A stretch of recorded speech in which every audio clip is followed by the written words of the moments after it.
भोपाल में लोक निर्माण विभाग के मंत्री राकेश सिंह ने प्रेस कॉन्फ्रेंस कर बीते 2 वर्षों में विभाग द्वारा की गई कार्यों और नई योजनाओं की जानकारी दी।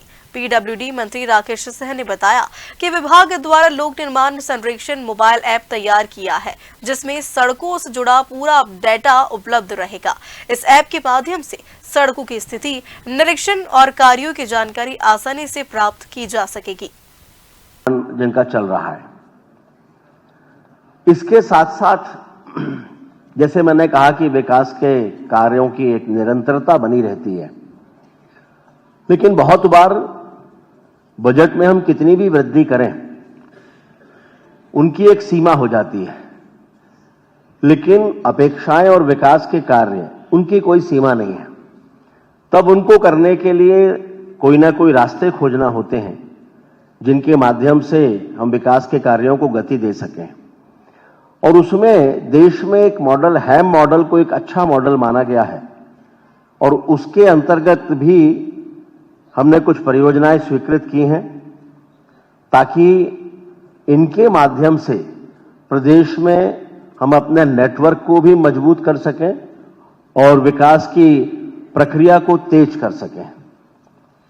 ये लगभग अभी 12,676 करोड़ रुपए की परियोजनाएं हैं जो उसके अंतर्गत है, जिसमें इंदौर उज्जैन भी है और नर्मदापुरम टिमरनी भी है, सागर दमोह भी है। इसकी भी एक लिस्ट है।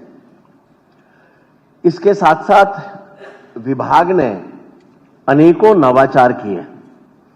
आप सब जब पहली बार लोकपथ ऐप हुआ था तो उसके साक्षी रहे हैं, और उस समय हमने तय किया था कि लोकपथ ऐप के माध्यम से सड़कों पर पीडब्ल्यूडी की सड़क पर अगर कहीं गड्ढा है तो उसमें फोटो खींचेंगे, वो जियो टैग्ड फोटो होगा, सीधे उसी क्षेत्र के इंजीनियर के पास जाएगा। और 7 दिन की समय सीमा तय की थी कि 7 दिन के अंदर वो उस गड्ढे को भरेगा और वापस से उसके फोटो को उसमें अपलोड करेगा। लेकिन अब उस समय सीमा को घटा के हमने 4 दिन कर दिया है, और अब लोकपथ ऐप 2 ये हम जल्दी ही लेकर आ रहे हैं।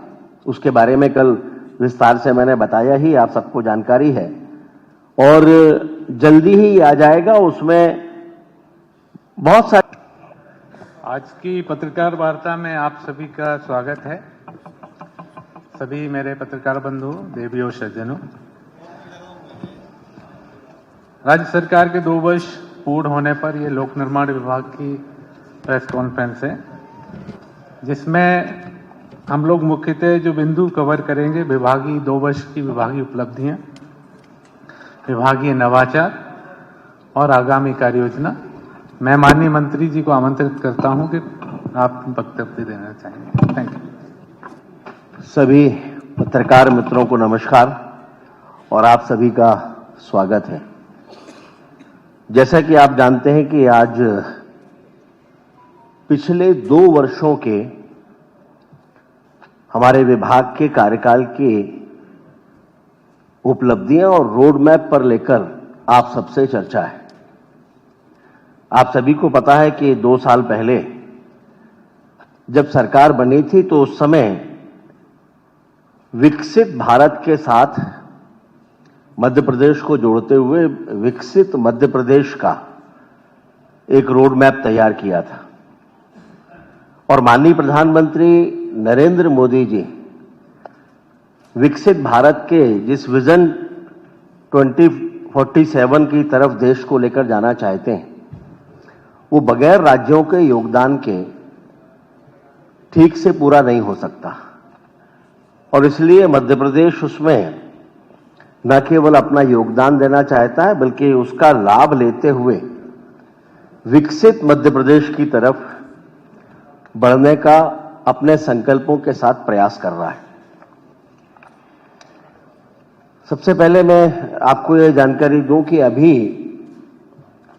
पूरे देश में पहले सड़कों को लेकर मान्यता थोड़ी अलग हुआ करती थी। 2 लेन सड़कें हैं, 4 लेन है तो काफी हैं, लेकिन अब हाई स्पीड कॉरिडोर्स का समय है, और उसको ध्यान में रखते हुए राज्यों को अपने हिसाब से स्वयं को तैयार करना उन परियोजनाओं के साथ स्वयं को जोड़ना, यही विकास की गति को तीव्र करेगा। और उस दृष्टि से न केवल मध्य प्रदेश ने तैयारी की है माननीय मुख्यमंत्री जी के नेतृत्व में, बल्कि केंद्र सरकार की परियोजनाओं का अधिकतम हिस्सा मध्य प्रदेश से निकले और उसका लाभ व्यापक रूप से मध्य प्रदेश को दे सकें, इसकी भी विस्तृत योजना बनाई है। अब उसमें नॉर्थ साउथ कॉरिडोर है। ये दिल्ली, आगरा, ग्वालियर, भोपाल, बैतूल और नागपुर है। इसकी लंबाई मध्य प्रदेश में लगभग 600 किलोमीटर होगी और जिसकी अनुमानित लागत लगभग 30,000 करोड़ रुपए होगी। ये उत्तर भारत को दक्षिण भारत से एक तेज और सुगम कनेक्टिविटी प्रदान करने वाला है। दूसरा हाई स्पीड कॉरिडोर है वाराणसी, इलाहाबाद, रीवा, जबलपुर, नागपुर। इसकी लंबाई लगभग 700 किलोमीटर है और इसकी अनुमानित लागत लगभग 30,000 करोड़ रुपए है और ये पूर्वी भारत को मध्य और दक्षिण भारत से जोड़ने वाला एक महत्वपूर्ण मार्ग साबित होने वाला है। इसके अलावा ईस्ट वेस्ट कॉरिडोर, ये तीसरा प्रमुख कॉरिडोर है। ये अहमदाबाद, इंदौर, भोपाल, जबलपुर, लखनऊ और रायपुर जाएगा। इसकी लंबाई लगभग 900 किलोमीटर है और अनुमानित लागत लगभग 45,000 करोड़ रुपए है। इस कॉरिडोर में जबलपुर से भोपाल का खंड वर्तमान में डीपीआर के चरण में है, जिसकी अनुमानित लागत 15,000 करोड़ रुपए है और भोपाल से इंदौर के बीच का अलाइनमेंट फाइनल हो चुका है। उसकी स्वीकृति की प्रक्रिया चल रही है। इस तरह से हम देखें तो कुल मिलाकर लगभग 1,05,000 करोड़ रुपए की लागत होती है। इसके साथ इसका अधिकतम लाभ इन कॉरिडोर्स का मध्य प्रदेश को मिले, इस दृष्टि से इसके पास से जितने भी प्रमुख शहर पड़ने वाले हैं जहां से कॉरिडोर गुजर रहे हैं, उन सबके साथ में लिंक रोड या स्पर कनेक्टिविटी मध्य प्रदेश में लोक निर्माण विभाग डेवलप करेगा, ताकि हर शहर को इसका व्यापक लाभ मिल सके जो उस मार्ग पर पड़ने वाले प्रमुख शहर हैं। तो मध्य प्रदेश के लगभग सभी प्रमुख शहर इसके आसपास पड़ेंगे और व्यापक रूप से जिसका लाभ मिलेगा।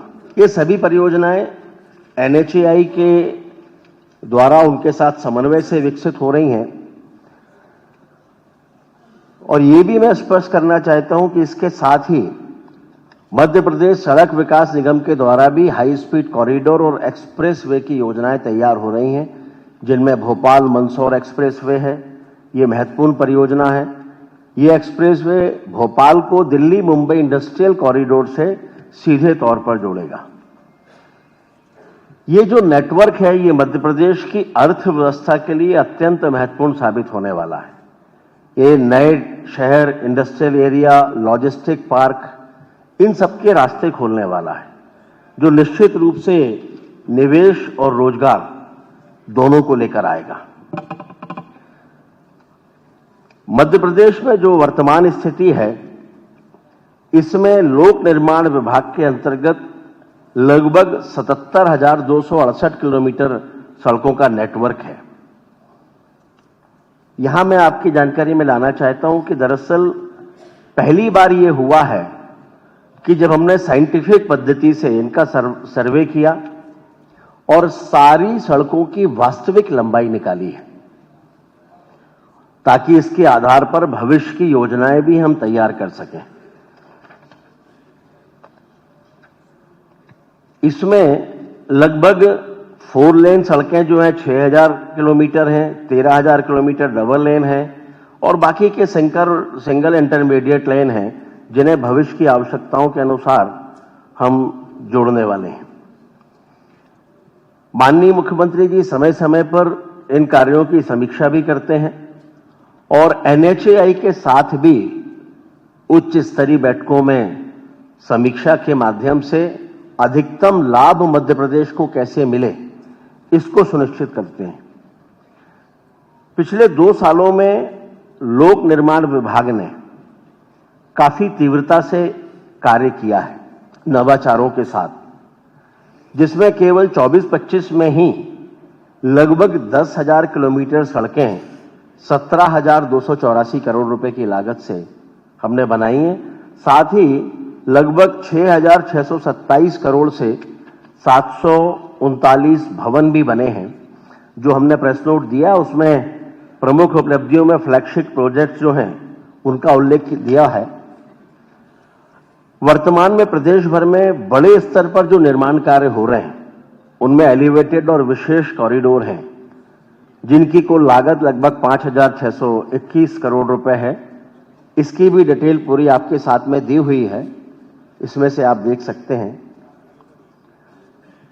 जैसे अभी कहा था कि एक्सप्रेस वे और हाई स्पीड कॉरिडोर्स, इनकी कनेक्टिविटी को मजबूत करने के लिए भी 6 लेन मार्गों का निर्माण तीव्र गति से हो रहा है, जिनकी लागत है 9,644 यानी लगभग 10,000 करोड़ रुपए, जिसमें उज्जैन जावरा एक्सप्रेस वे है।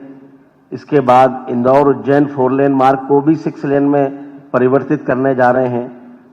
ये इसकी जानकारी भी आपको इसके साथ है।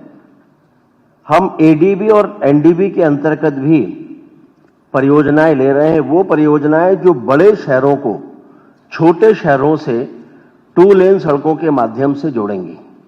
इनकी लागत लगभग 6,746 करोड़ रुपए है। राष्ट्रीय राजमार्गों का वैसे मैंने आपको जानकारी दी, इसके अलावा भी लगभग 989 किलोमीटर लंबाई की 55 राष्ट्रीय राजमार्ग इनके निर्माण कार्य हो रहे हैं, जिनकी लागत है 14,918 करोड़ रुपए। आप जानते ही हैं कि हमने एनएचएआई के साथ 1 लाख करोड़ रुपए का एमओयू भी साइन किया है, और जो एमओयू साइन हुआ है वो केवल कागजों पर नहीं है। उनमें से लगभग 28,000 करोड़ के कार्यों की स्वीकृति भी दे दी है। जिन कार्यों की स्वीकृति है उनकी सूची भी इसमें साथ में संलग्न है। इसमें आगरा ग्वालियर खंड से शुरू होकर जबलपुर दमोह तक आता है, तो ये पूरी सूची एक है। ये हम भली भांति जानते हैं कि विकास की प्रक्रिया निरंतर चलने वाली प्रक्रिया है, लेकिन बहुत जगह शहरों के बीच में सड़कों की भी अपनी सीमाएं हैं।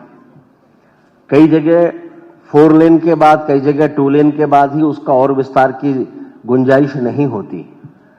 तब ऐसी जगह पे भीड़ भाड़ भरे रास्तों में ट्रैफिक की समस्या कुछ से कुछ हद तक निजात मिले, उसके लिए मध्य प्रदेश में रोपवे निर्माण की दिशा में भी हम आगे बढ़ रहे हैं। और मध्य प्रदेश सरकार ने भारत सरकार के साथ में national highway logistic management limited के साथ एक एमओयू भी साइन किया, जिसके अंतर्गत 4 रोपवे बनने जा रहे हैं, जिसमें से उज्जैन में रेलवे स्टेशन से महाकाल मंदिर तक इसका निर्माण शुरू भी हो गया है। विक्टोरिया माता मंदिर सागर का वर्क ऑर्डर भी हो गया है, और उसके साथ 2 जबलपुर में भी हैं, जिनके डीपीआर की स्टेज लगभग फाइनल स्टेज पर आ चुकी है। इसके साथ अब मध्य प्रदेश में भी, चूंकि केंद्र के साथ करने की एक सीमा होगी, इसलिए मध्य प्रदेश में भी एमपीआरडीसी एक एसपीवी बनाने जा रहा है, ताकि यहां पर भी रोपवे के बारे में हम विचार करके उस पर निर्णय कर सकें, उस प्रक्रिया को आगे बढ़ा सकें। जल्दी ही ये भी होगा। ये भी आप जानते हैं कि सिंहस्थ हम सभी के लिए गौरव का विषय है, और उसमें जो कार्य चल रहे हैं उसमें लगभग 60% कार्य लोक निर्माण विभाग के द्वारा किए जा रहे हैं, जिनकी लागत लगभग 13,274 करोड़ है, और उसमें 64 कार्य हैं